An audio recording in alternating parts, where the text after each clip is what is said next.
Assalamualaikum warahmatullahi wabarakatuh. Pada video kali ini kita akan membahas yaitu tentang pembahasan soal PTS Matematika kelas 7 pada semester genap.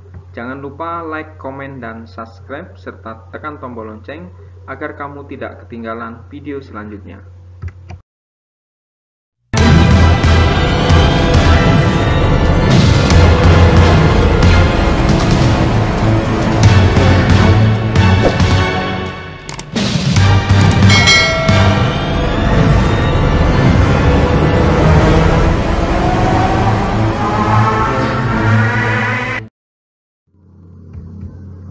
Pembahasan soal PTS Matematika kelas 7. Soal nomor 1, skala pada sebuah peta merupakan perbandingan antara jarak pada peta dengan jarak sebenarnya. Jarak antara kedua kota pada peta adalah 6 cm, sedangkan jarak sebenarnya antara kedua kota tersebut adalah 42 km.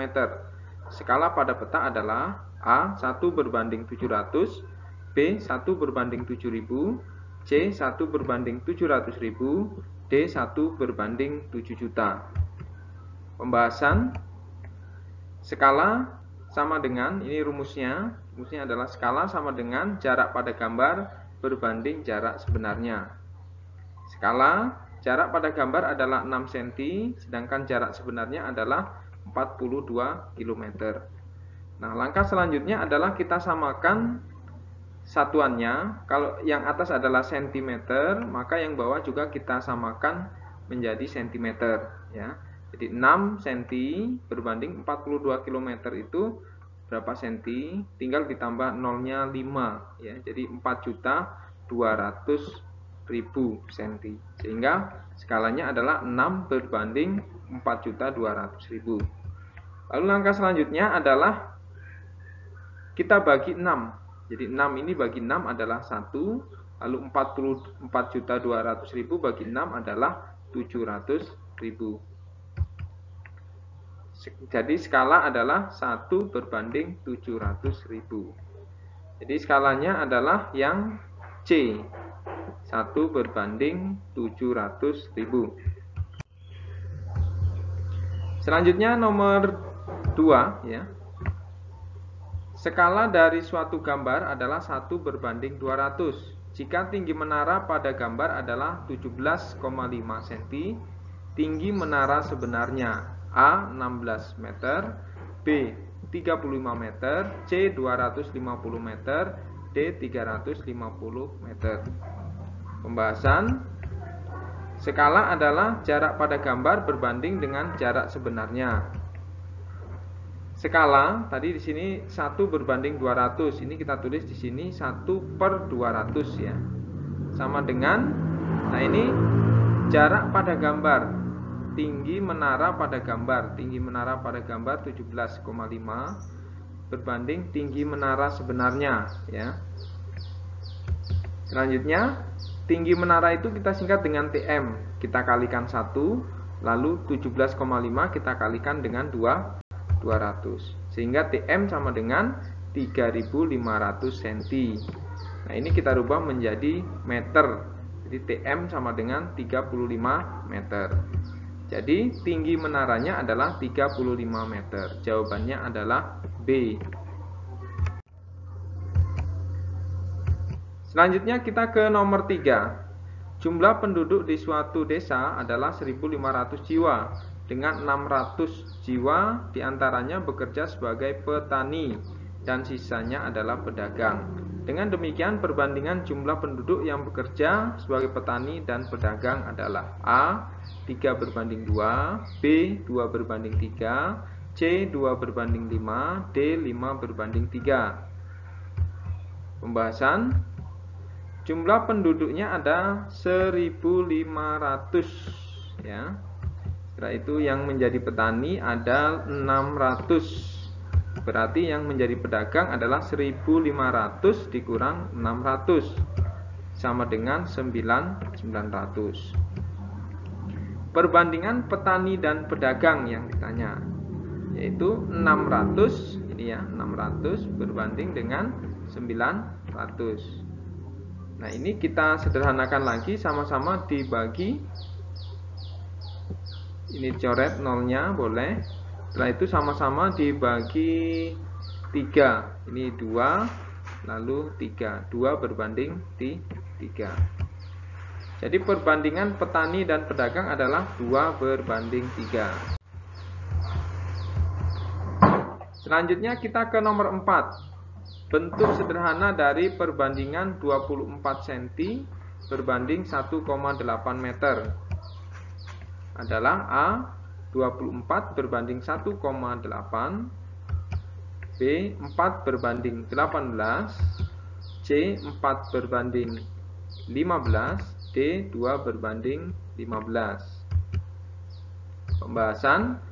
Bentuk sederhana dari 24 cm berbanding 1,8 meter, yaitu kita samakan satuannya 24 cm, 1,8 meter itu 180 cm.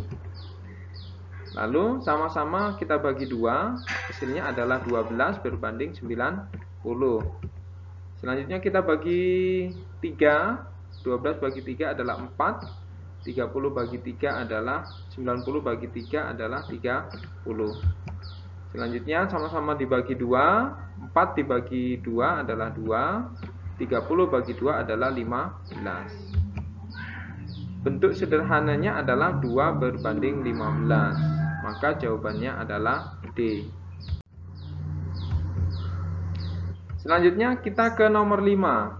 Pada suatu kelas terdapat 32 siswa. Perbandingan antara siswa laki-laki dan siswa perempuan adalah 5 berbanding 3. Dengan demikian jumlah siswa perempuan adalah A 12 cm, lalu B 15 cm, C 18 cm, D 24 cm. Pembahasan. Jumlah seluruh siswa ada 32. Perbandingan siswa laki-laki dan perempuan adalah 5 berbanding 3. Jumlah siswa perempuan. Nah, dilihat rasionya, yang laki-laki 5, yang perempuan adalah 3. Yang ditanya jumlah siswa perempuan. Berarti 3, ya, 3 ini rasio dari perempuan, lalu pembandingnya adalah 5 tambah 3. Adalah 8 ya, dikali jumlah siswanya ada 32.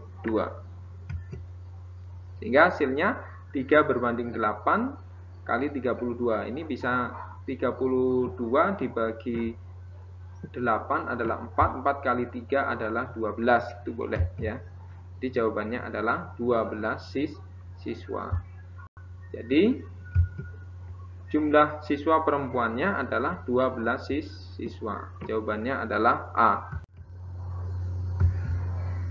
Selanjutnya kita ke nomor 6. Perbandingan berat badan Amel dan Bella adalah 7 berbanding 8. Jika berat Bella adalah 48 kg, berapakah berat badan Amel? A 38 kg, B 40 kg, C 42 kg, D 44 kg. Ya. Pembahasan. Berat badan Amel berbanding Bella ya, itu adalah 7 berbanding 8. Berat badan Bella adalah 48 kg. Berat badan Amel adalah 7 berbanding 8 dikali 48. Nah, ini bisa juga 48 dibagi dengan 8, ini adalah 6, 6 kali 7 adalah 42. Jadi berat badan Amel adalah 42. Gitu ya. Jadi berat badan Amel adalah 42 kg. Jawabannya adalah C.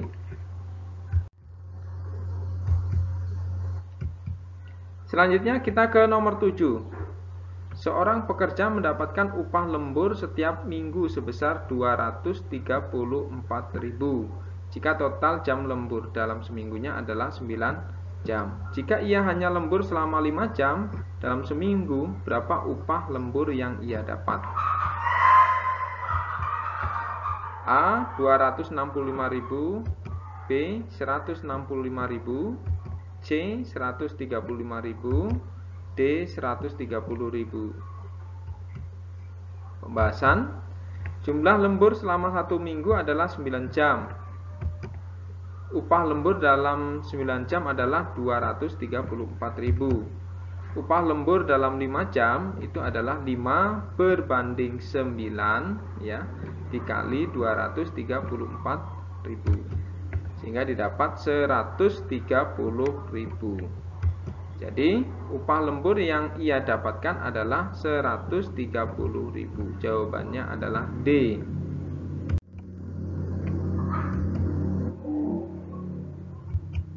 Selanjutnya kita ke nomor 8. Harga 1 gros sendok adalah 72.000. Harga 5 lusin sendok adalah A 28.000, B 30.000, C 32.000, D 35.000. Pembahasan. Harga 1 gros sendok adalah 72.000. 1 gros itu sama dengan 12 lusin. Harga 5 lusin berarti 5 berbanding dengan 12 ya, dikali dengan 72.000 sama dengan 30.000. Jadi harga 5 lusin sendok itu adalah 30.000. 30.000 berarti jawabannya adalah yang B. Selanjutnya kita ke nomor 9. Dari pernyataan di bawah ini yang merupakan perbandingan senilai adalah A. Kecepatan dan waktu yang diperlukan untuk menempuh suatu perjalanan. Kecepatan dan waktu yang diperlukan untuk menempuh suatu perjalanan. B. Jumlah ternak yang dipelihara dengan waktu penghabisan pakan. C. Jumlah pekerja dan waktu menyelesaikan pekerjaan. D. Jumlah pekerja dan jumlah upah yang diberikan. Pembahasan. Perbandingan senilai adalah perbandingan jika nilai X-nya diperbesar maka nilainya akan besar. Dan sebaliknya jika nilai X-nya diperkecil maka hasilnya akan kecil. Yang sesuai dengan perbandingan senilai adalah, kalau yang A ini kecepatan dan waktu. Ini biasanya kalau semakin cepat maka waktunya akan semakin sedikit. Nah, ini bukan perbandingan senilai ya. Yang B, jumlah ternak yang dipelihara. Semakin banyak ternak maka pakan itu akan cepat habis. Ini juga bukan perbandingan senilai. Lalu yang C, jumlah pekerja dan waktu. Kalau pekerjanya tambah banyak, maka waktu yang dibutuhkan akan semakin sedikit. Nah, itu juga bukan perbandingan senilai. Lalu jumlah pekerja dan jumlah upah ya. Jika dia bekerja, jumlah pekerjanya banyak, maka jumlah yang diupah juga akan banyak ya. Maka jawabannya adalah D ya. Jumlah pekerja dan jumlah upah yang diberikan ya. Jika jumlah pekerjanya banyak, maka jumlah upah yang diberikan akan banyak gitu ya. Itu perbandingan senilai. Selanjutnya kita ke nomor 10. Contoh perbandingan berbalik nilai adalah hubungan antara A. Banyak bensin dan jarak tempuh, B. Banyak barang sejenis dan harganya, C. Banyak langkah kaki dan jarak, D. Kecepatan dan waktu. Pembahasan. Perbandingan berbalik nilai adalah perbandingan jika nilai X-nya diperbesar maka hasilnya akan kecil. Dan sebaliknya jika nilai X-nya diperkecil maka hasilnya akan besar. Yang sesuai dengan perbandingan berbalik nilai adalah banyak bensin dengan jarak tempuh. Ini biasanya kalau bensinnya 5 liter maka jarak tempuhnya akan semakin banyak. Nah, ini perbandingan senilai. Lalu banyak barang sejenis dan harganya. Semakin banyak barang yang akan dibeli maka harganya akan semakin tinggi. Banyak langkah kaki dan jarak. Semakin banyak melangkah maka jaraknya akan semakin jauh. Kecepatan dan waktu. Semakin cepat sepeda motor itu maka waktu yang dibutuhkan akan semakin cepat. Semakin cepat maka waktunya akan semakin sedikit. Maka jawabannya adalah D. Perbandingan berbalik nilai. Selanjutnya kita ke nomor 11. Sebuah gedung direncanakan selesai dibangun selama 20 hari oleh 28 pekerja. Setelah dikerjakan 8 hari, pekerjaan dihentikan selama 4 hari. Jika kemampuan bekerja setiap pekerja sama dan supaya pembangunan gedung selesai tepat waktu, banyak pekerja tambahan yang diperlukan. A. 12 orang, B. 14 orang, C. 15 orang, D. 20 orang. Pembahasan. Rencana pembangunan diselesaikan 20 hari dengan 28 pekerja. Jadi 20 hari dengan 28 pekerja. Banyak pekerjaannya adalah berarti 28 kali 20 adalah 560 pekerjaan. Dikerjakan 8 hari dari 20 hari berarti 8 per 20 kali 560.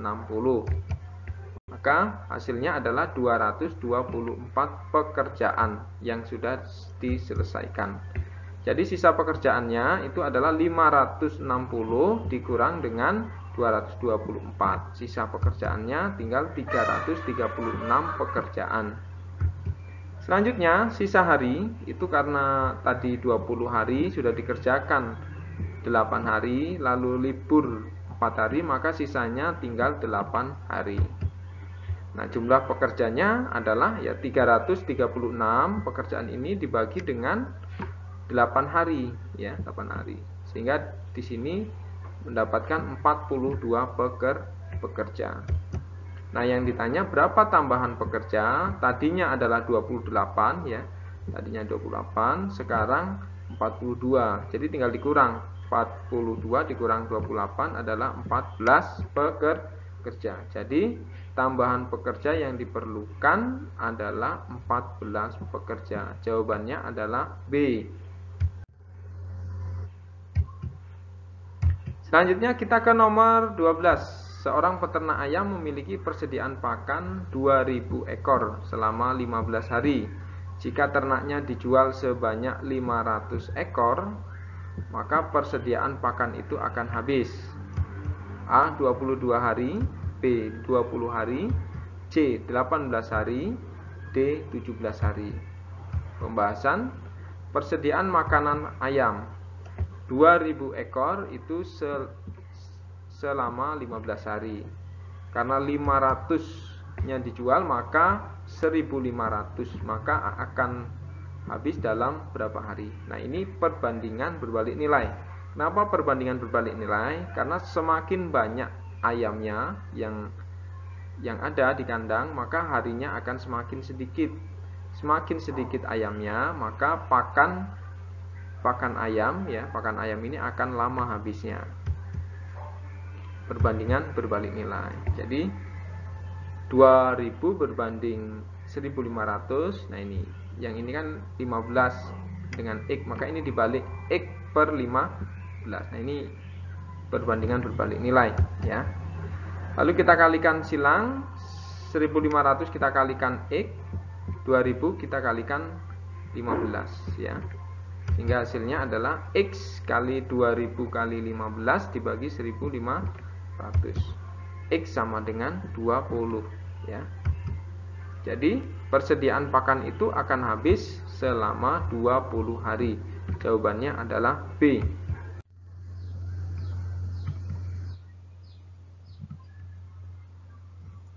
Biogas dari kotoran sapi.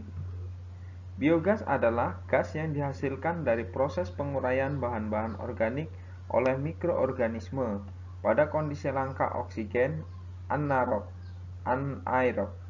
Biogas dapat dibakar seperti LPG, sehingga dalam skala besar biogas dapat dijadikan sumber energi listrik alternatif ramah lingkungan dan terbaru. Salah satu sumber energi biogas adalah kotoran sapi. Berdasarkan data penelitian, 1 ekor sapi mampu menghasilkan kotoran 1 sebanyak 25 kg per hari.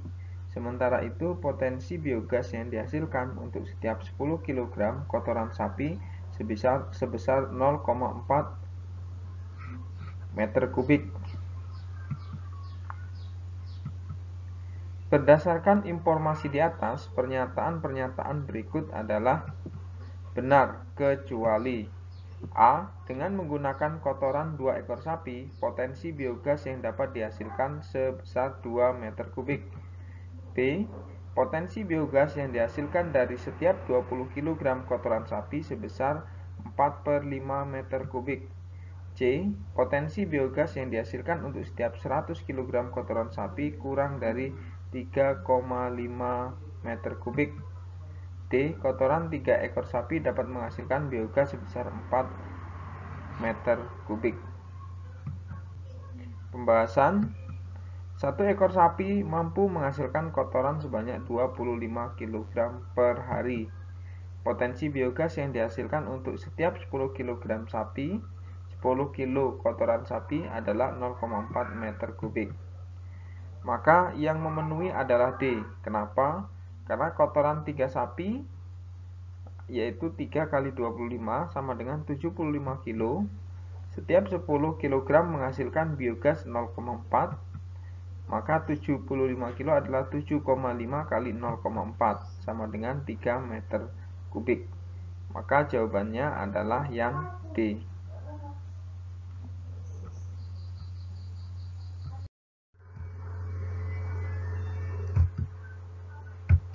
Selanjutnya kita ke nomor 14. Dalam perdagangan, pernyataan berikut benar kecuali A. Untung sama dengan harga penjualan dikurang harga pembelian.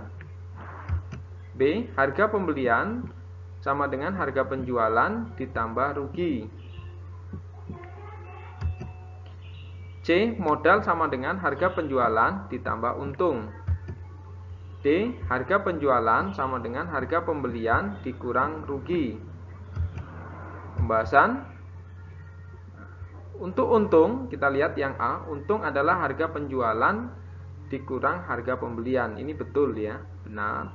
Yang ditanyakan yang salah ya, kecuali. Lalu harga pembelian adalah harga penjualan dikurang rugi. Ini ya, harga penjualan dikurang rugi jika rugi. Ini juga betul. Lalu yang C, modal adalah harga penjualan ditambah untung. Nah ini salah ya. Maka jawabannya adalah C.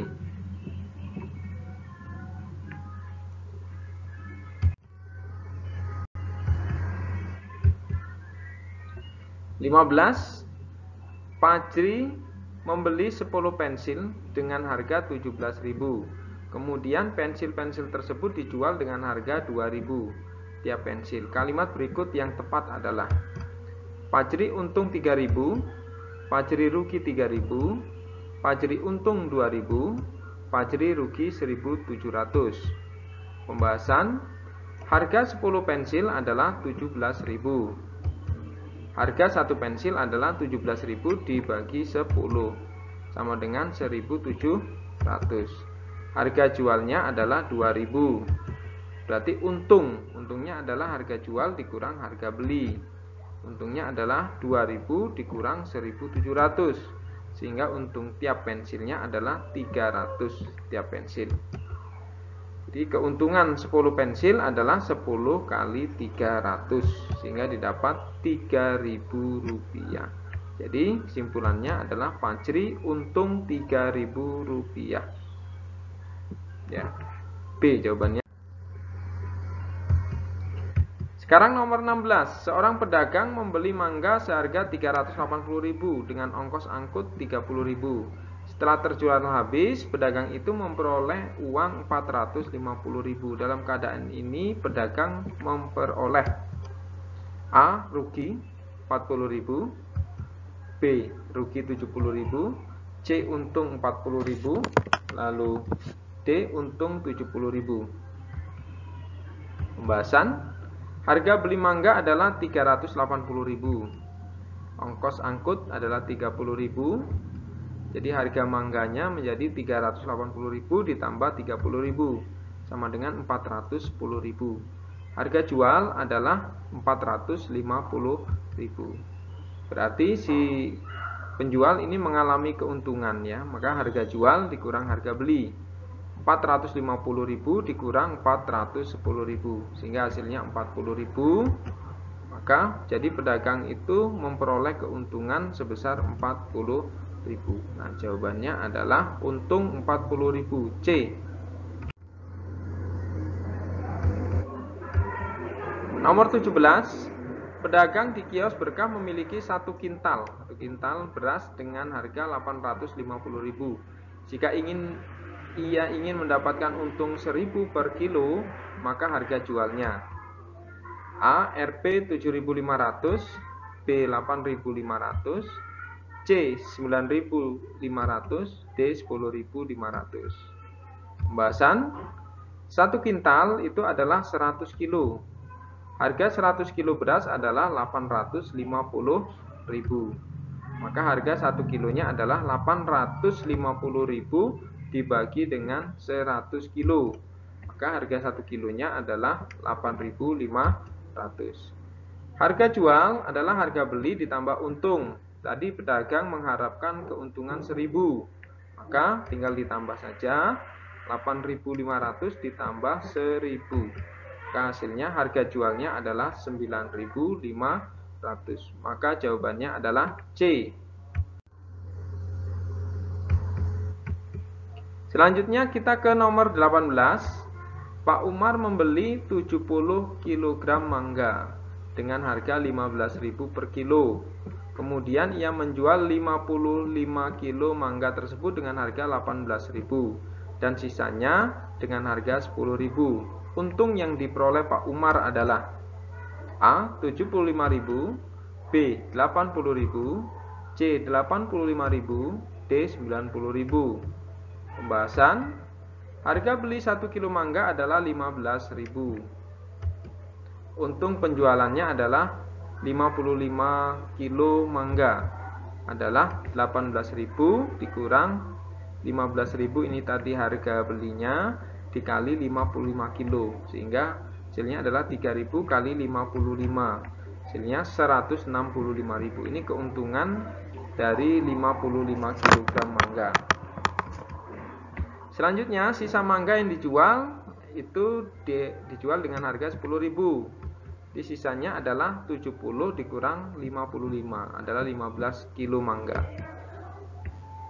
Jadi jual rugi ini ya, jual rugi 15 kilo, kali 15.000 dikurang 10.000 kali 15 kilo sama dengan 5.000 kali 15 adalah 75.000. Jadi rugi 75.000. Yang pertama tadi untung 165, selanjutnya dijual rugi 75.000. Sehingga untung Pak Umar adalah 165.000 dikurang 75.000. Sehingga untung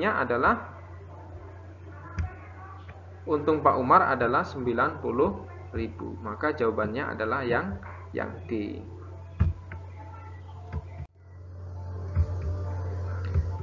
Selanjutnya kita ke nomor 19. Paman membeli sepeda motor bekas dengan harga 4.500.000. Ya. Sepeda motor itu diperbaiki dengan biaya 500.000. Kemudian dijual dengan harga 5.300.000. Besar persentase keuntungan paman adalah 6%, B 6,7%, C 16%, D 17,8%. Pembahasan. Harga beli motor itu adalah 4.500.000. Perbaikan adalah 500.000. Harga motor berarti menjadi 4.500.000 ditambah 500.000 sama dengan 5 juta. Lalu motor itu dijual dengan harga 5.300.000. Keuntungan yang didapat adalah harga jual dikurang harga beli. Harga jualnya tadi 5.300.000 dikurang 5 juta sama dengan untung 300.000. Tapi yang ditanya adalah persentase untung. Persentase untung adalah untung dikali dengan harga beli dikali dengan 100%. Sehingga 300.000 berbanding 5 juta dikali 100%. sama dengan 6%. Jadi Paman, persentase keuntungan Paman adalah 6%. Jawabannya adalah yang A. Ya. Selanjutnya nomor 20. Raya akan membeli ponsel baru dengan harga 3.200.000. Saat akan membayar, Raya mendapatkan diskon 12%. Berapakah harga ponsel yang akan dibeli Raya setelah mendapatkan diskon? A. 2.816.000, B. 2.880.000, C. 2.800.000, D. 2.650.000. Pembahasan.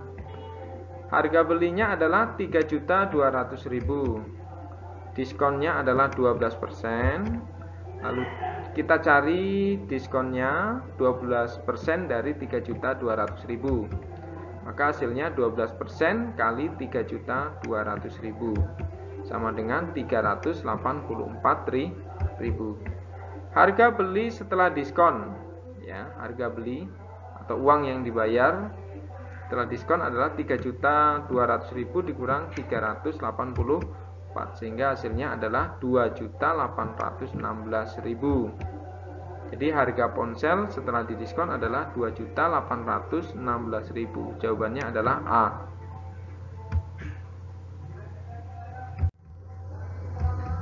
Selanjutnya kita ke nomor 21. Perhatikan infografik tentang rincian diskon listrik PLN berikut. Pak Hamid memiliki sebuah industri kecil yang menggunakan listrik dengan daya 450. Rata-rata penggunaan per bulannya 450. Jika tagihan listriknya sebesar 530.000, berapakah besar tagihan yang dibayar setelah mendapatkan diskon? Nah, ini kita lihat di sini daya 450.000 itu mendapatkan diskon 50%, ya, dengan maksimal penggunaan 720.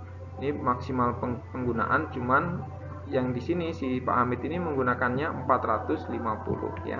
Berarti dia mendapatkan diskon 50%. Nah, ini pilihannya A 321.000, B 267.500, C 240.750, D 214.000. Pembahasan. Tagihan listrik bulan ini adalah 535.000. Diskonnya 50%. Lalu besar tagihan yang dibayar setelah mendapatkan diskon adalah 50% dikali 535.000. 50 per 100 kali 535.000, sehingga hasilnya adalah 267.500. Besar tagihan yang dibayar setelah mendapatkan diskon adalah 267.500.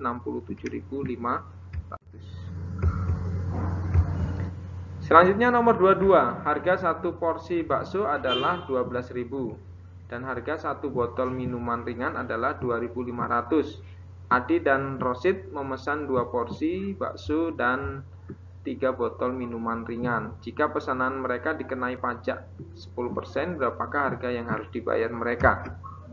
A 34.650, B 34.500, C 34.350, D 31.500. Pembahasan. Harga satu porsi bakso adalah 12.000. Harga satu botol minuman adalah 2.500. Harga 2 bakso adalah 2 kali 12.000. Sehingga hasilnya adalah 24.000. Harga 3 minuman adalah 3 kali 2.500. Sama dengan 7.500. Harga yang dibayar adalah 24.000 ditambah 7.500. 31.500. Nah, dikenakan pajak 10%, berarti 10% dari 31.500 adalah 3.150. Maka uang yang harus dibayar adalah 31.500 ditambah 3.150 sama dengan 34.650. Ya, 650. Jawabannya adalah A. Selanjutnya kita ke nomor 23. Dimas menabung di bank sebesar 600.000. Jika bank tersebut memberi bunga 12% per tahun, maka besar bunga yang diperoleh Dimas setelah 8 bulan menabung adalah A. 40.000, B. 48.000, C. 54.000, D. 72.000. Pembahasan. Bunga 8 bulan adalah, kalau dalam 1 tahun itu 12%, maka 8 bulan adalah 8% dikali dengan 600.000. Ya, 600.000 ini adalah tabungan Dimas. Sehingga hasilnya 8% kali 600.000. Ya. 8 per 100 kali 600.000, sehingga hasilnya adalah 48.000. Jadi bunga 8 bulan adalah 48.000. Jawabannya adalah yang B.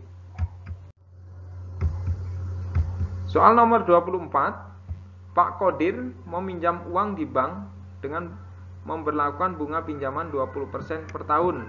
Untuk melunasi pinjaman tersebut setiap bulan selama setahun, ya, Pak Abid mengangsur sebanyak 500.000. Besar pinjaman Pak Abid adalah A. 5 juta, B.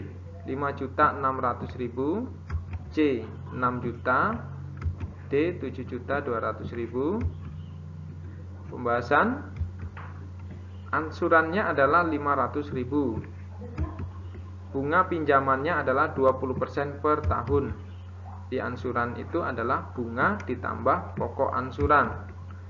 Nah, ini ansurannya 500.000, lalu 20% dari 20% ini adalah bunga 1 tahun, ya. Bunga 1 tahun. 1/12 ini karena setiap 1 bulan dikali pinjamannya, ya. Nah, ini rumusnya adalah bunga ditambah pokok angsuran itu sama dengan besarnya angsuran, ya. Ditambah pinjaman dibagi 12. Nah, pinjaman itu pokoknya itu dibagi dengan 12, ya. Gitu. Hingga 500.000 itu sama dengan 2/120, ini dikalikan, ya, 20 kali 1, 100 kali 12, ya. Jadi 2/120 dikalikan pinjaman ditambah dengan 1/12 pinjaman. Setelah itu ini 500.000, ini ditambah 2/120 dengan 1/12 ini ditambah, ya, dikalikan dengan pinjamannya. Sehingga 500.000 itu adalah 2 ditambah 10, ini 120 bagi 120 adalah 10 kali 2, ya. 120 bagi 120 adalah 1, 1 kali 2 adalah 2, 120 dibagi 12 adalah 10 kali 1 adalah 10, maka ini 2 tambah 10 kali pinjaman, ya. Sehingga 500.000 adalah 12 sama dengan 12/120 kali pinjaman, ya. Sehingga pinjamannya adalah 500.000 dibagi 12/120 atau 500.000 dikali 120/12, sehingga hasilnya adalah 5 juta. Jadi besar pinjaman Pak Abid adalah 5 juta. Jawabannya adalah yang A.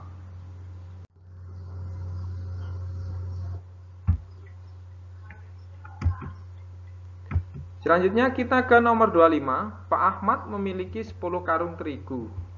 10 karung terigu dengan bruto 600 kilo. Jika tara setiap karungnya adalah 2%, maka neto karung terigu tersebut adalah A. 61,5, B. 60, C. 58,5, D. 48,2. Pembahasan. Bruto adalah berat kotor. Berat kotor dari 10 karung adalah 600 kilo.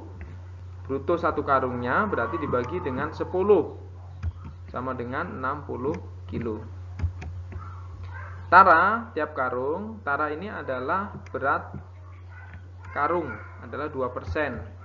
Jadi taranya adalah 2% dari 60 kilo sama dengan 2/100 kali 60, sehingga hasilnya adalah 1,2 kilo. Neto itu adalah berat bersih, berat kotor dikurang berat wadah atau tara. ya. Itu adalah 60 kilo dikurang 1,2 kg. Sehingga hasilnya adalah 58,8 kilo. Jawabannya adalah C. Jadi neto satu karung terigu tersebut adalah 58,8. Demikian pembahasan soal matematika PTS pada kelas 7 semester genap. Mudah-mudahan pembahasan soal ini bermanfaat bagi kalian kelas 7 untuk belajar. Jangan lupa like, komen, dan subscribe, serta tekan tombol lonceng agar kamu tidak ketinggalan video selanjutnya. Assalamualaikum warahmatullahi wabarakatuh.